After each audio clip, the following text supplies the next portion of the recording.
Sahabat Inovasi, jumpa bersama saya Irni Novita dari Badan Litbang Provinsi Sumatera Selatan dalam acara One Day One Innovation. Satu hari, satu inovasi, tiada hari tanpa inovasi. Sobat Inovasi, saat ini inovasi menjadi sebuah keharusan. Dunia terus berubah, maka kita harus adaptif dan inovatif.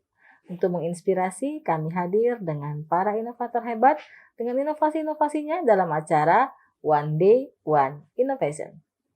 Sahabat Inovasi, sejatinya sampah itu sangat menimbulkan bau busuk dan juga kadang mengganggu lingkungan gitu ya.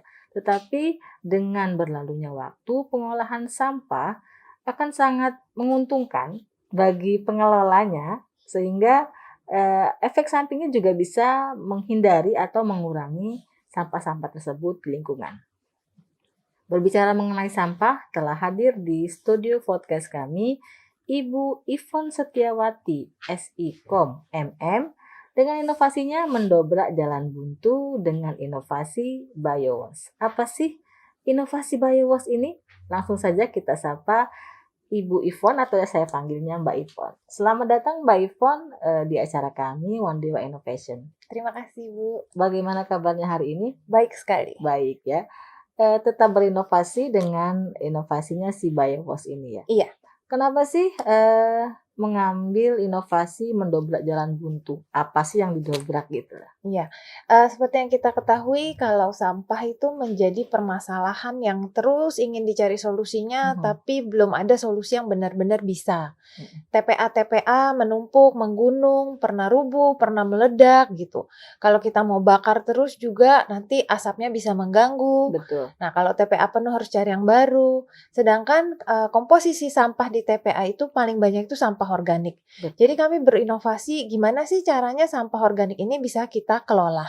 Memang selama ini sudah ada kompos ya, banyak cara untuk mengkompos. Betul. Tapi proses pengomposan itu sendiri menghasilkan panas dan itu juga menyumbang efek gas rumah kaca. Benar. Lalu lama. Jadi orang kalau mau ngompos tuh dia harus punya wadah-wadah yang banyak. Karena setiap hari manusia kita kan makan, konsumsi, ada sisa makanan. Jadi setiap hari sampah itu pasti ada.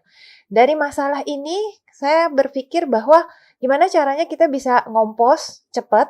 Ya kalau biowash ini kita bisa mengolah sampah dalam waktu hanya 1 detik. Begitu. Jadi sampah organik yang kita anggap wah kita ngolahnya mesti 3 bulan nih.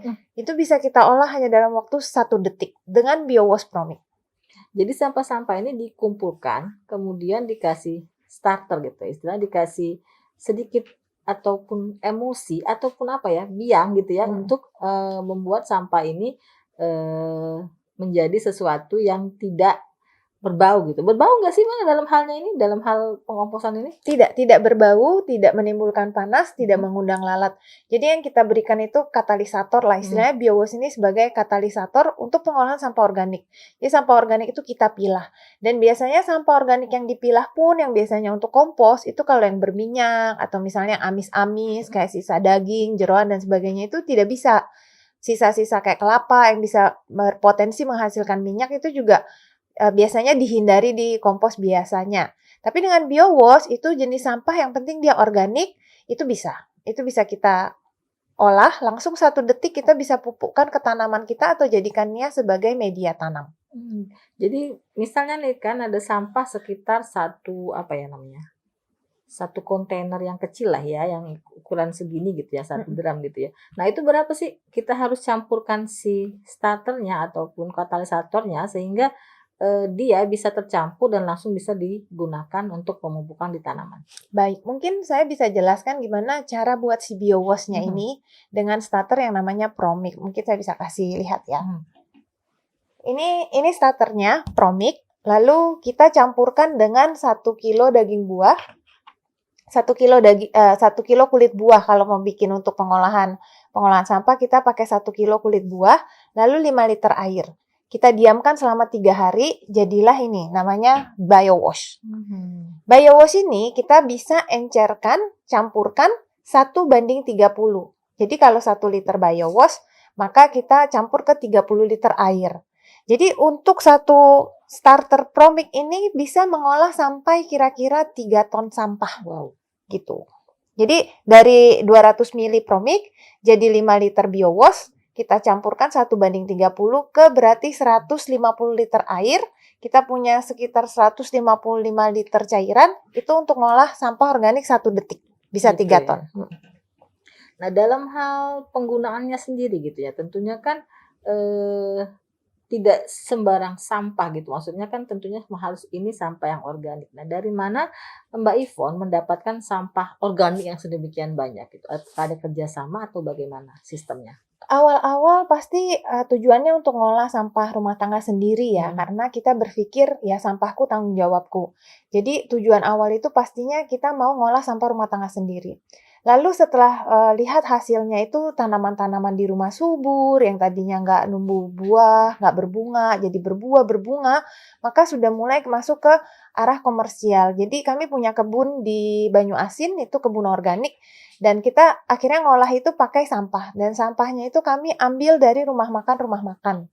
Jadi beberapa rumah makan yang punya kesadaran untuk memilah sampahnya, maka sampah organiknya itu dia serahkan kepada kami dengan biaya sukarela untuk transportasi, parkir, biaya supir lah begitu.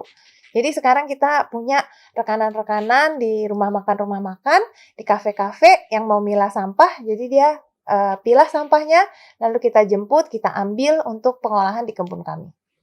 Nah, setelah dicampurkan si BioWash tadi langsung bisa digunakan gitu ya. Iya. Nah, itu digunakan maksudnya dikonsumsi sendiri ataupun sudah ada juga penadah ataupun orang-orang yang mau membeli ataupun memakai produk sampah yang plus BioWash ini.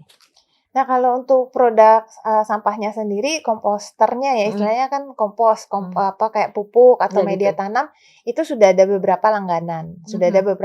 Karena kami juga nggak begitu komersial kan, karena penggunaan di kebun sendiri itu kayak masih kurang gitu, karena kita masih mau perluasan lahan.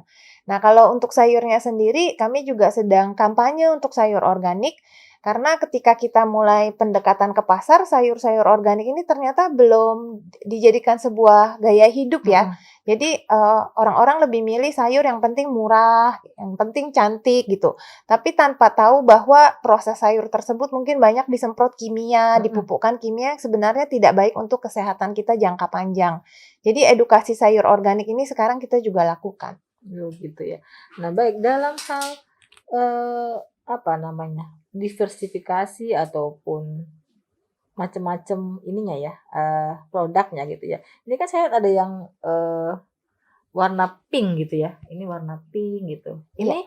Ini bisa diminum atau bagaimana? Terus apakah ada varian lainnya sehingga ada pilihan untuk para konsumennya? Ya, Promik sendiri sebenarnya itu minuman, jadi minuman fermentasi buah. Yang varian nanas sudah BPOM. Jadi kami sudah mengeluarkan varian nanas ini dari tahun 2020, lalu banyak peminatnya sampai di tahun 2022 ini kami mulai keluarkan varian baru, buah naga dan jambu kristal. Dan ini masih dalam proses untuk perizinan BPOM dan lain-lain. Jadi kalau yang sudah BPOM itu yang nanas, dan iya bisa diminum langsung, atau kalau misalnya mau dibuat minuman fermentasi, jadiin starter minuman fermentasi, maka bisa dijadikan starter untuk yogurt, kefir, dan minuman jus probiotik seperti itu. Jadi ini seperti itu ya, apa fungsinya, apa namanya, sebagai katalisator atau orang bilang tuh pengembang biaknya itu ya. Iya, Tapi iya. dia yang positif gitu ya, kayak orang suka minum Yakult gitu ya, tentunya ini sama seperti Yakult atau berbeda? Kalau Yakult mengandung lactobacillus, Iya. maka di Promik juga sempat diuji lab kan memang mengandung juga lactobacillus. Tetapi tidak hanya lactobacillus, karena bisa dipanaskan, dingin pun nggak masalah. Terus bisa dijadikan yogurt tadi kan. Jadi kalau yogurt kan dengan susu atau dengan protein fermentasinya bisa dijadikan kimchi, starter kimchi yang dengan fermentasi garam. Terus bisa dijadikan jus pro juga minuman fermentasi buah. Jadi secara empiris membentuk sebuah hipotesis bahwa dalam Promik ini ada konsorsium mikroba. Tapi kami belum berfokus di sana untuk meneliti mikroba apa aja, karena itu akan membutuhkan biaya yang sangat besar dan jatuhnya nanti harga produknya jadi terlalu mahal, itu yang tidak kita inginkan.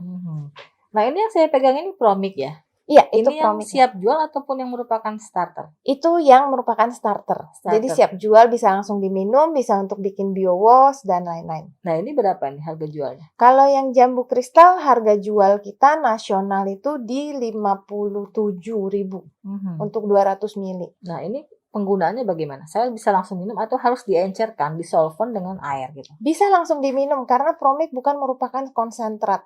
Jadi kalau langsung diminum pun itu efeknya ya tubuh kita jadi pencernaannya baik, imunitasnya juga meningkat gitu. Dan kalau dari pengalaman empiris customer kami.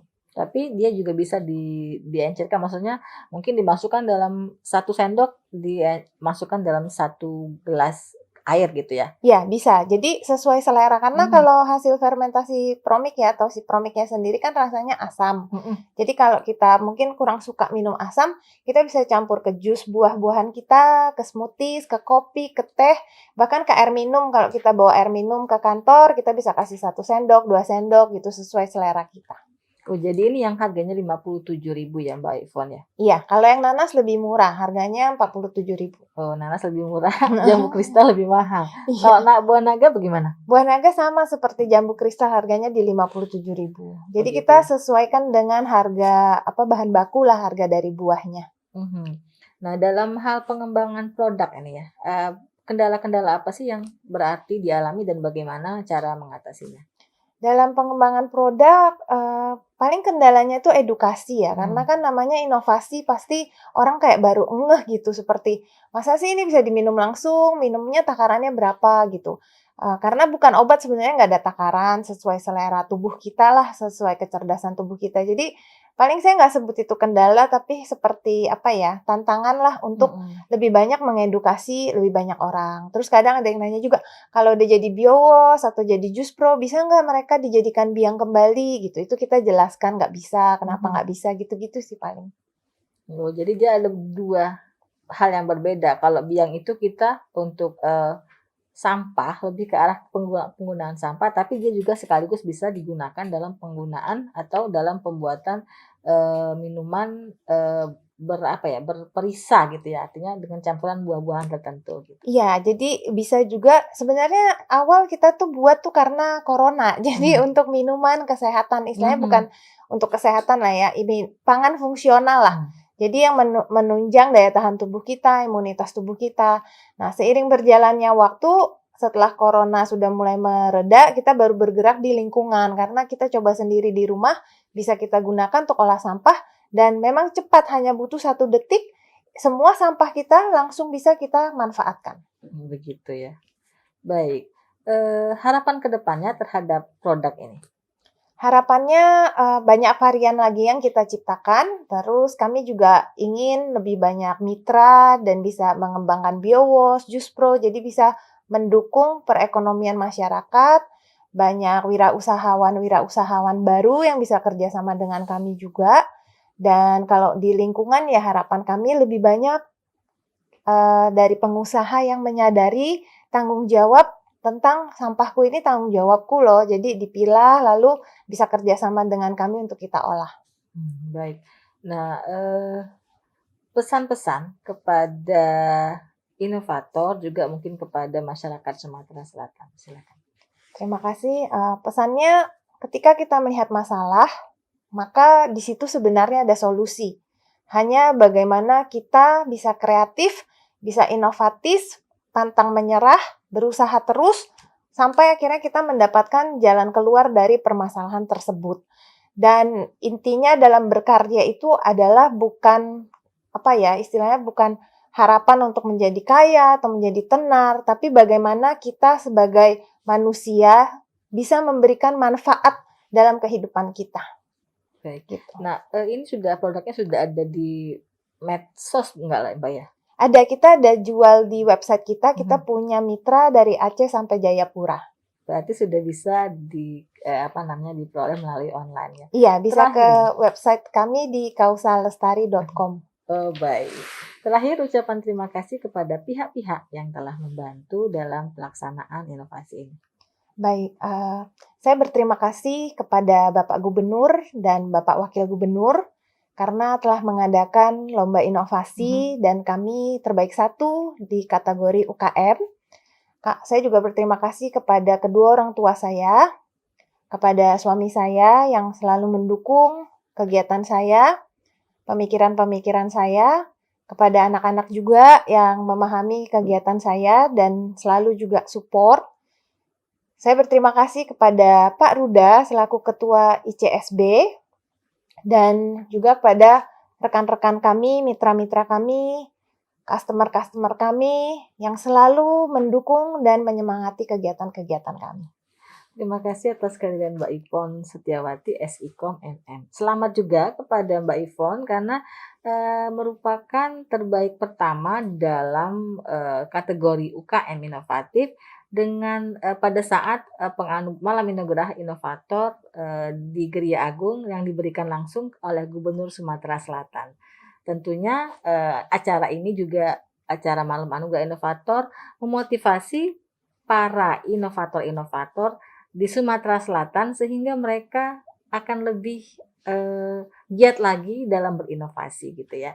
Untuk informasi lebih lanjut Anda dapat memberikan like, subscribe, and comment di podcast kami One Day by Innovation. Jangan lupa kita juga punya jurus 4S. Setiap orang adalah inovator, setiap masalah peluang inovasi, setiap solusi harus sinergi, dan setiap inovasi harus konkret hasilnya.